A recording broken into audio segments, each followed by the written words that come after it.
Good afternoon, Peter Thomas here, NAAOP General Counsel, the National Association for the Advancement of Orthotics and Prosthetics. Well, last month, NAAOP, in conjunction with its alliance partners, submitted extensive comments on CMS's proposed rule on prior authorization of lower limb prosthetics.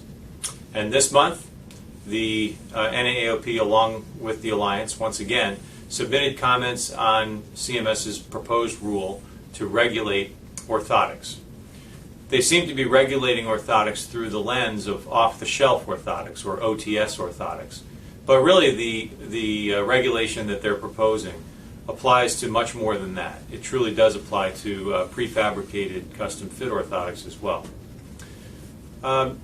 It's important to note that the comment period for submission of comments is September 2nd. And so if any NAAOP member or friend is interested in submitting comments, we urge you to do so. Please go to www.naaop.org for a copy of our existing comments, and you can use that as a template for submitting your own. Ultimately, the proposed rule seeks to regulate and seeks to further explain and what CMS says clarify what the existing regulatory structure says. Right now, in terms of competitive bidding, the only types of orthoses that is subject to competitive bidding is off-the-shelf orthotics, and those are defined by statute. They're defined in a way that include orthotics that are subject to minimal self-adjustment. That word self has really been written out of the definition of off-the-shelf orthotics by CMS, by the Medicare agency, in previous regulations. And the NAAOP and the O&P Alliance continues to oppose CMS's interpretation of that statutory language. In fact, we think that they're interpreting OTS orthotics much too broadly. It's in their interest to do so, because that means that if they define a larger swath of orthotics under the off-the-shelf definition, they can competitively bid far more orthotics than we believe Congress ever intended. And we've strongly opposed that. The comment letter that we have submitted starts out suggesting that CMS is once again exceeding its authority in regulating a large chunk of orthotics that it simply does not have, in our view, the authority to regulate. And so we've made that argument, but we've made that argument to CMS a number of times and they still have not listened. We believe that CMS needs to look at BIPA 427, the Beneficiary Improvement and Protection Act of 2000, Section 427, which CMS has never actually published regulations to describe, even though they are required to do so by statute.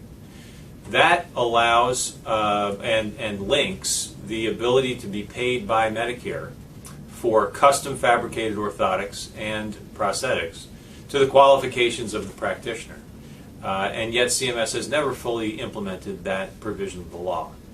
Rather than using a very small sliver of orthotics, OTS orthotics, and the statutory authority under that provision to regulate all of orthotics, or a large part of it, CMS really should rethink what it's doing and use BIPA 427 as the guiding principle for who is entitled and who is qualified to provide orthotic care, a wide range of orthotic care, to Medicare beneficiaries and be paid by the program. And so we make all of these comments in our submission to CMS, our written comments that were submitted on the 21st of August. Again, we encourage you to do so and show CMS that there's strong support for our positions out in the field. We make a number of different comments, and it's far too complex to go into each one of the issues that we address in our comment letter, but please go to the website and examine the arguments for yourself. Again, we believe that there are real issues with respect to whether certified orthotic fitters should continue to have the right to meet the needs of the patients that they typically serve, that ABC and BOC as accreditors in the O&P field should have the right to continue deciding which types of orthotists and which type of types of practitioners provide off-the-shelf or custom-fitted prefabricated orthoses. And there's a whole host of other issues that are in play with respect to this reg. But most importantly, the key is to make sure that patients get what they need and are not put in jeopardy, are not placed in harm's way, and ultimately that qualified practitioners are providing each range, each level of orthotic care. So with that, thank you very much. I hope you go to our website. Have a great end of the summer.